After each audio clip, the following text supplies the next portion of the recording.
I have two questions. The first question is associated with the shooting that occurred the other day.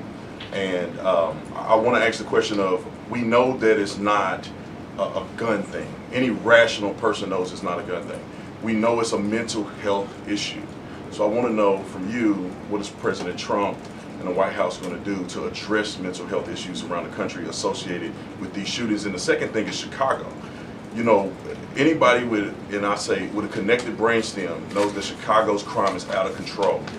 And young black men are getting killed, laying dead in the middle of the streets every single day in Chicago. No president has addressed any of these issues. And so what is the White House going to do to address issues in their capacity to deal with the conflict and violence in Chicago? Sure. Well, to your first question about this shooting in Minnesota, right now, the administration is focused on helping the people of Minnesota. It's been less than a day, of course, since this tragedy happened. We have federal law enforcement on the ground assisting local law enforcement.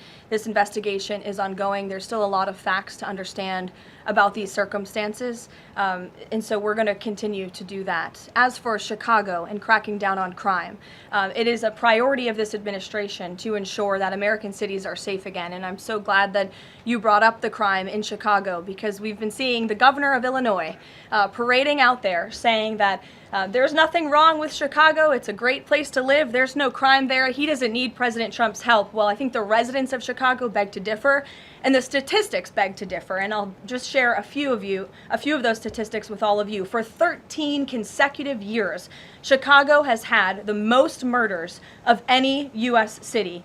This is J.B. Pritzker's legacy, by the way. For 7 consecutive years, Chicago has had the highest murder rate among U.S. cities with more than 1 million people.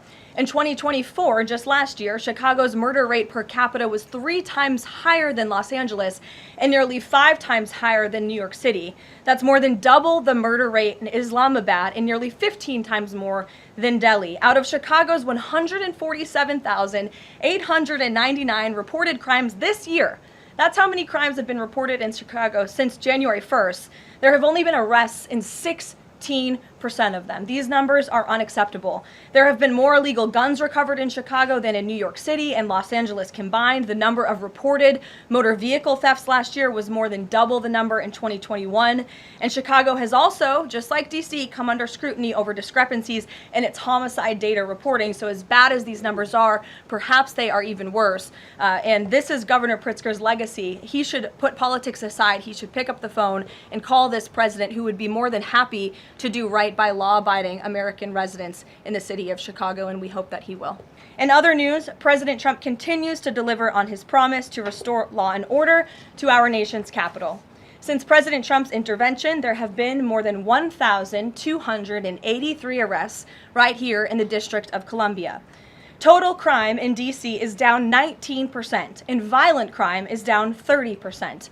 Carjackings in the district are down 67%. Homicides are down 57%. Robberies are down 40%. Motor vehicle thefts are down 32%. And assaults with dangerous weapons are down 23%. And property crime is down 18%. These numbers prove the president's bold actions to make D.C. safe and beautiful again are working, just like he said they would. And that's why on Monday, the president took additional action to sign an executive order taking steps to ensure that cashless bail in Washington, D.C. is eliminated.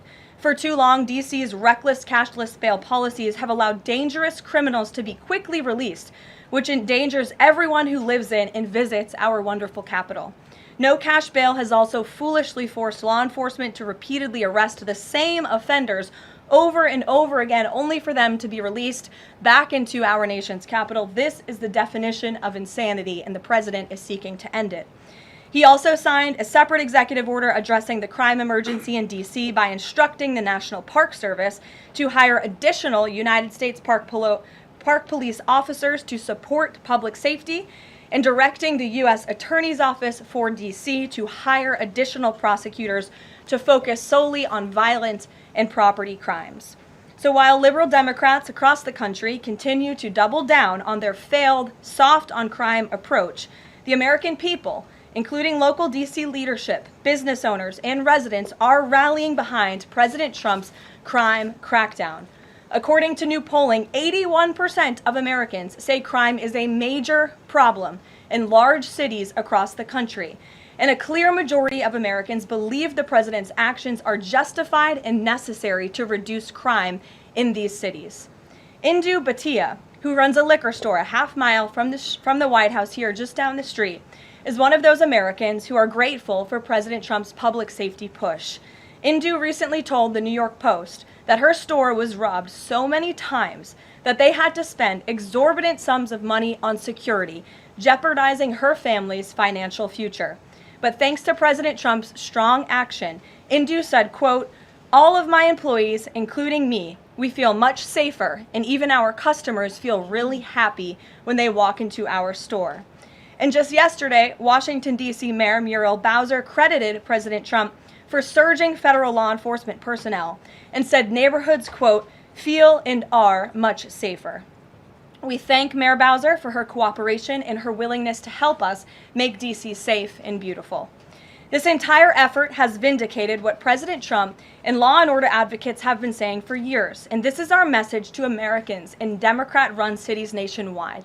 Decline is a choice. You don't have to live in constant fear of being robbed, raped, or murdered. Your leaders are lying to you, and they have been failing you for decades. The President Trump approach of upholding law and order by letting our brave men and women in blue actually do their jobs to aggressively fight crime works. In just a few weeks, President Trump has done more for D.C. residents than Democrats did in 50 years. And this can be replicated in other crime-ridden cities across the nation. As President Trump has said, all of these elected officials in charge have to do is pick up the phone and ask for the president and the federal government's help.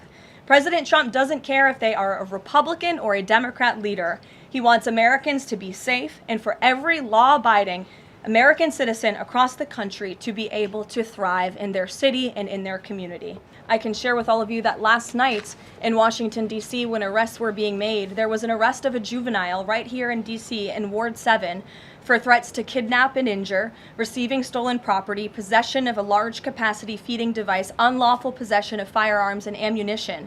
A search warrant was executed, 7 firearms were recovered, and the juvenile was arrested after an investigation was initiated based on social media posts allegedly threatening violence towards a school.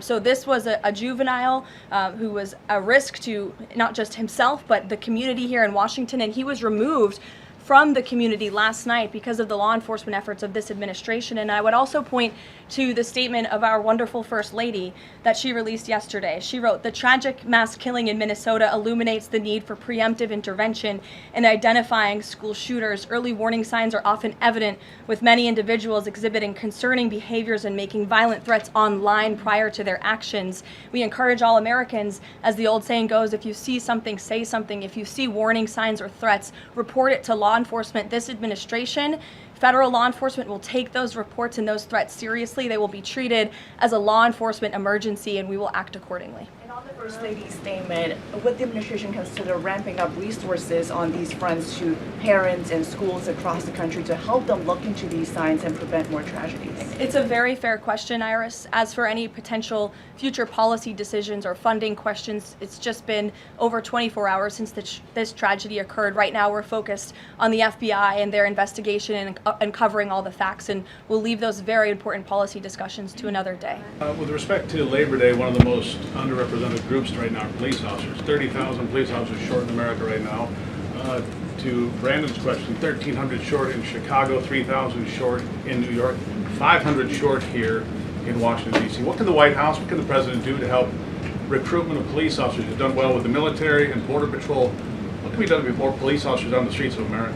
Well, the president has certainly been very successful in recruiting federal law enforcement. If you look at the ICE recruitment campaign that was led by he and our Secretary of Homeland Security, we've seen more than, I believe, 130,000 applicants to join ICE, which is just amazing. There's more applicants now than there are jobs to fill, and we're very grateful for that. Clearly, Americans want to serve their communities. They just need a leader who encourages them to do so. So maybe Governor Pritzker should spend less time demonizing the police, more time trying to recruit more police, and more time trying to call the President of the United States to get crime in his city under control. The President wants to allow law enforcement, whether it's state, local, federal, to do their jobs, to arrest criminals, to put them behind bars, and to remove public safety threats from American communities. He'll continue to do that. Thank you, guys.